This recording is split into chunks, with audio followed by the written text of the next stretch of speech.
Welcome back to the shadows of the truth. I hope you're ready, because today we are addressing a phenomenon that is as visceral as it is repulsive. We are moving past the mind games and looking at the biological decay that manifests in the physical world. Sit down and breathe, because we are about to reveal why the narcissist's very scent begins to betray the rot inside their soul. Have you ever been close to them, perhaps in a moment of supposed intimacy, and felt a sudden, inexplicable sense of repulsion? Not just an emotional red flag, but a physical instinct to recoil from their skin?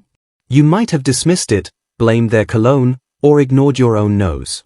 But today, we are exposing the secret knowledge of the predator's biological and spiritual odor.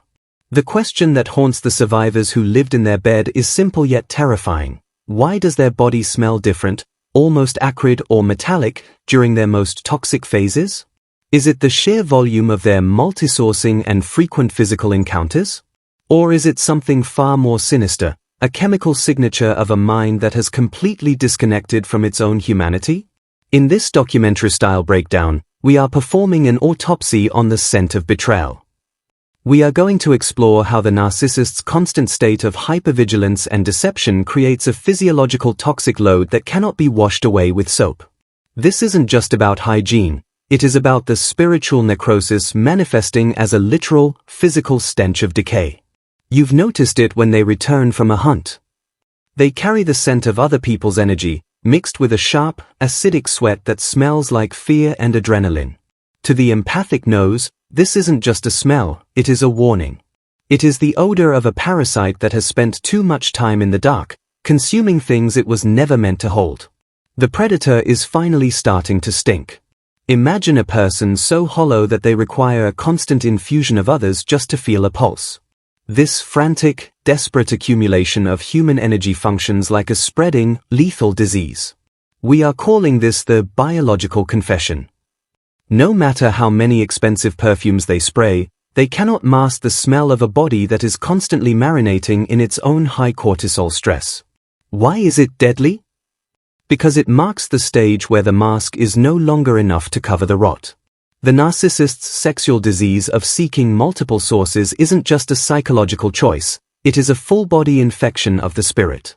Today, we reveal why that metallic, sour scent is the physical evidence of their betrayal, a chemical leak from a soul that is putrefying from within.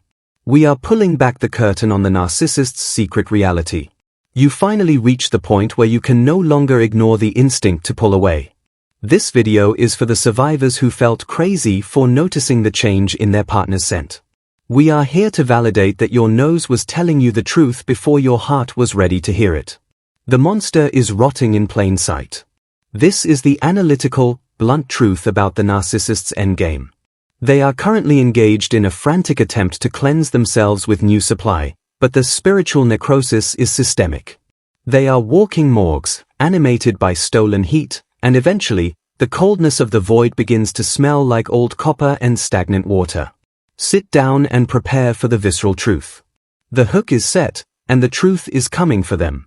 You were the fresh air, they are the stagnant damp of a basement with no windows. As we dismantle the myth of the clean, high-value abuser, you will realize that you aren't the one who needs to be ashamed. The smell belongs to the one who sold their soul for a scrap of power. Let the biological breakdown begin right now. To understand the scent of rot, you must first understand the cortisol factory. A narcissist lives in a state of perpetual, vibrating paranoia. They are constantly managing lies, hunting for supply, and fearing exposure. This keeps their sympathetic nervous system in a permanent red line state, flooding their pores with a specific type of stress sweat that smells like cold copper. This isn't the sweat of an athlete, it is the sweat of a liar. When the body is in a state of narcissistic injury or high-stakes deception, it produces apocrine sweat that is high in fats and proteins. Bacteria on the skin feast on this waste, creating a sharp, sour, and aggressive odor. The sexual disease of their lifestyle means they are constantly vibrating with this toxic load. Frequent physical encounters with multiple anybody's only compounds the issue. They are bringing home a cocktail of foreign pheromones and biological residues that their own system cannot process. This creates a biological overload. They are literally wearing the energy of their betrayals, and the resulting scent is a discordant, confusing, and repulsive mess of human decay. Viscerally, think of the narcissist as a man trying to hide a corpse in his own living room. He can spray all the air freshener he wants, but the rot is in the floorboards. The spiritual necrosis we discuss is not just a metaphor, it is the breakdown of the host's ability to maintain a healthy internal environment. They are emotionally and biologically stagnant, and the smell follows. Their hidden motive is to use your clean energy to wash off the grime of their other activities. They want to stand in your light so they don't have to face their own shadow. But because they have no self to process your goodness, it just sits on top of their rot like perfume on a landfill. Eventually, the two scents mix, creating a nauseating sweet and sour odor of fake love. Internal chaos is their natural state, and it manifests as toxic skin.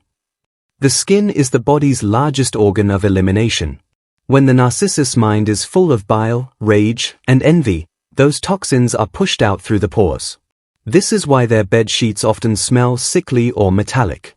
They are literally sweating out the darkness they've tried to suppress for decades. The sexual disease aspect is a terminal loop. They seek more physical supply to numb the shame, but the more they hunt, the more cortisol stink they produce. They are becoming more repulsive to high-vibration people, which forces them to settle for increasingly dirty and low-level supply. The scent of decay is the signature of their inevitable descent into the social gutter. Imagine a machine that is grinding its gears with no oil.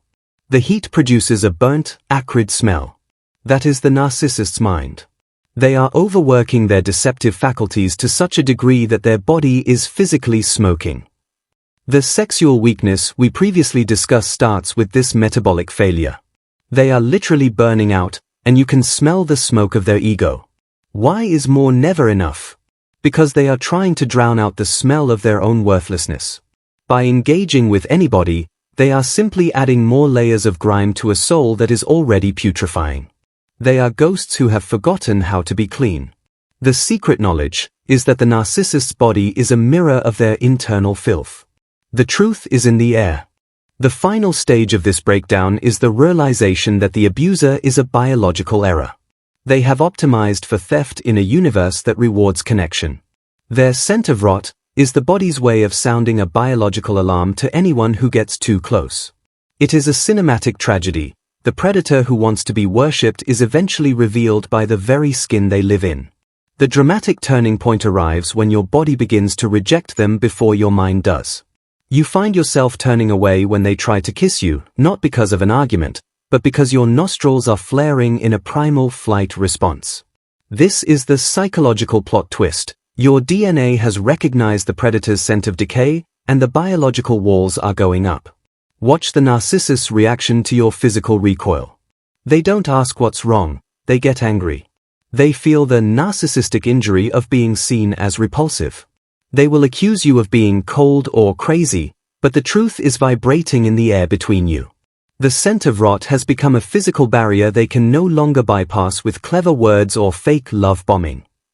This is the moment they double down on the sexual disease of multisourcing. They need someone, anyone, who can't smell the rot yet. They go looking for new supply who is still blinded by the theatrical mask. But the scent of betrayal is a permanent part of their aura now. They are like a man who has stepped in filth and is trying to run away from his own shoes. It is pathetic. The power dynamic has flipped forever. You are no longer the supply unit trying to fix them, you are the survivor who has realized the item is spoiled. The narcissist is frantically showering, changing clothes, and buying new scents, but the spiritual necrosis is internal. The smell is coming from the center of their chest, where a heart used to be. The machine is failing. They begin to project their stink onto you. They might tell you that you smell different, or that you aren't taking care of yourself. This is a desperate attempt to export their own biological shame. If they can make you feel dirty, they can feel clean by comparison. But the truth is a stubborn thing. It sits in the room like a heavy, metallic fog that they cannot blow away. Notice the narcissistic brain fog setting in as they struggle to manage the biological confession. The physical toll of being a walking morgue is immense. They are losing their vibe, their magnetism, and their edge. The sexual weakness is now a full-body experience. They are becoming heavy and dense, a personification of the very decay they tried to hide from the world. They turn to shadow triangulation, bringing home the sense of others to trigger your jealousy. But instead of jealousy, you feel a cold, clinical disgust. You realize that their promiscuity isn't a sign of power, but a sign of a person who is so empty they are willing to roll in anything just to feel a pulse. The predator is now revealed as a scavenger, and scavengers always stink. The shift in power is absolute because it is based on your physical autonomy. You have regained your biological boundaries. You have realized that their skin is a map of their betrayals and their scent is a confession of their rot. The narcissist is now trapped in a body that tells the truth, and for a being who lives for the lie, that is the ultimate, terminal narcissistic mortification. They are now haunted by the sound of your silence and the distance of your body. Every time you move away on the couch, they feel the necrosis of their influence. Their secret act is a frantic cleansing, but they are trying to wash off a soul stain with physical water. It is a cinematic, hollow performance of a human trying to be clean while their internal engine is leaking oil. The turning point is complete. You have realized that you are the prize and they are the rot. Their scent of betrayal has become the final evidence you needed to walk away and never look back. They are sanitizing the crime scene of their own heart, but the biological confession is written in their pores forever. The predator is alone in the dark, and the air is getting harder to breathe. Now we enter the final descent, the total collapse. A narcissist whose body has begun to reflect their spiritual necrosis enters a period of accelerated decay. The scent of rot is no longer a subtle hint, it is a permanent aura of unwellness. They look sallow, gray, and aged. The sexual disease of their lifestyle has finally caught up to the host, and the bill is catastrophic. Paranoia becomes their constant companion. They imagine that everyone can smell the betrayal on them. This is the psychological consequence of a life built on filth. They are a victim of their own mind, haunted by the biological confession they cultivated for years. The world they once owned has become a prison where the walls are made of their own unacknowledged and sour shame. Socially, the consequences are brutal. People are starting to notice the off-putting energy. The narcissistic brain fog and the physical decline make them difficult to be around. They are no longer the charming professional, they are the person everyone is making excuses to avoid. The necrosis has reached their social standing.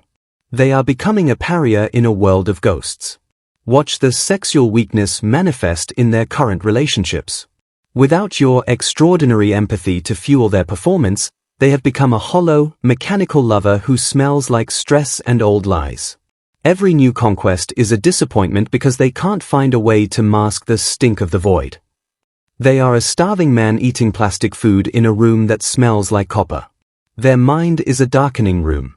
The spiritual necrosis has reached the core. They turn to chemical numbing, drugs or alcohol, to drown out the realization that they are rotting. But these substances only add a new layer of toxicity to their pores. They are a house being dismantled by its own owner, brick by bitter brick. The biological confession is now a scream that no one wants to hear. They are secretly hoovering the exes they discarded years ago, trying to find a vintage supply that still remembers them as clean. They are digging through the graveyards of their past, looking for anyone who doesn't know about the final rot. This is the necromancy of the narcissist, trying to raise the dead because the living have finally smelled the truth and walked away for good. The tone of their life has become one of pure, concentrated bitterness. They hate the world for being too sensitive to their energy. Their scent of betrayal is a cold discard of anyone who reminds them of their failure. They are a vessel of pure, cold venom, and the only person they are truly poisoning is themselves.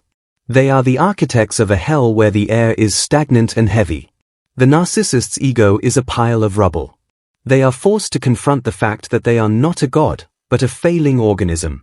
Their fake enlightenment posts on social media are pathetic attempts to scent their life with fake positivity. But the biological confession is too loud. The world can see the grey skin and the dead eyes. It is a pathetic, transparent, and very lonely lie. They look in the mirror and see a stranger, an aging, bitter person who has nothing left but the scent of the hunt. Their final mirroring is a failure because there is no one left to steal from. They have burned all the forests, and now they are standing in a desert of their own making. The spiritual necrosis is now total. The predator has been defeated by the very skin they live in. This is the brutal truth of the narcissist's endgame. They thought they could use and discard bodies like tissues, but they forgot that the body is the ledger of the soul. Their scent of rot is the final silence. They have stopped fighting and started fading.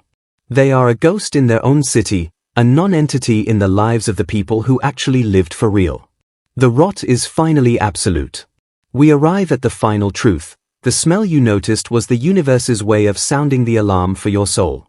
It wasn't about frequent sex, it was about the spiritual necrosis of a life built on the frequent betrayal of others. The narcissist's body began to smell bad because it was the only way for the truth to bypass the gaslighting of your ears and the manipulation of your heart.